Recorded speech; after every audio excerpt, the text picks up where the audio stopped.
Okay, so this is the Sammic 204T. So it's a very small machine built by Sammic. It comes retort ready.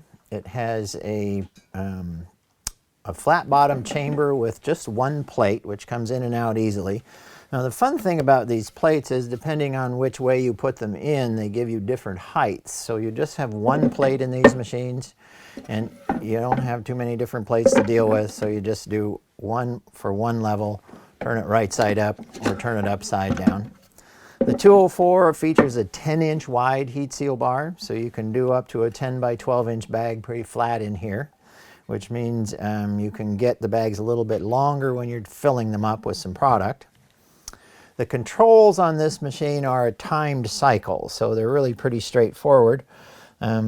If you're in the vacuum mode, you can change the time up or down depending on how much time you want the pump to run. When you want to know how much your heat seal is going to run, you can set it for different settings. We had a kind of set up for retorts a minute ago, so you can run this back down to a lower setting. And in this machine, you also have a feature called soft air.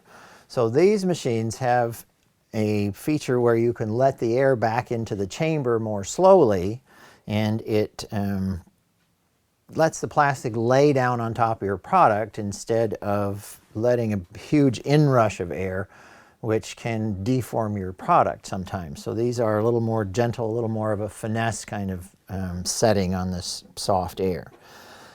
You can also run just the pump independently without having to close the lid. If you press the stop vac button, then the pump turns on and it will allow you to do jars. And once again, we have the little udder sucker.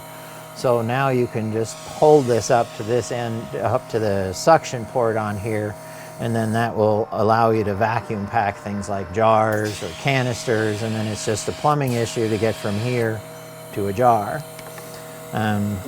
Turn the cycle off when you're running that.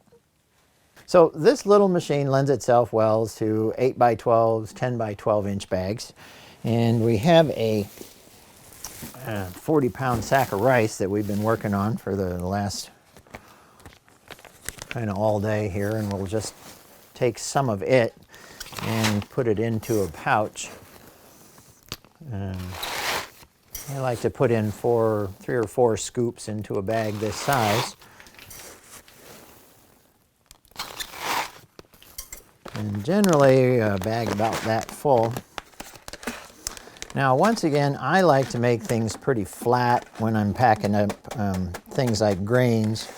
The reason that I like them flat is that they'll store or stack a little bit better.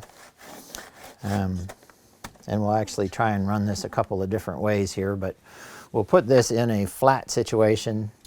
Just drop the lid, and your timer is going to let the machine evacuate the bag and seal it up for us. So we'll get rid of this while we're waiting for the next 13 seconds for the machine to finish up sealing. Chamber style machines evacuate the entire chamber, so they are a little bit slower per bag than, for instance, the suction style machines. But generally at the end of an hour, you'll get a lot more production out of a commercial or chamber style machine. And this is the soft air that I was talking about, so it's laying the plastic out gently on the product, which eliminates some punctures, and it allows you to get a much tighter vacuum with a much nicer looking product.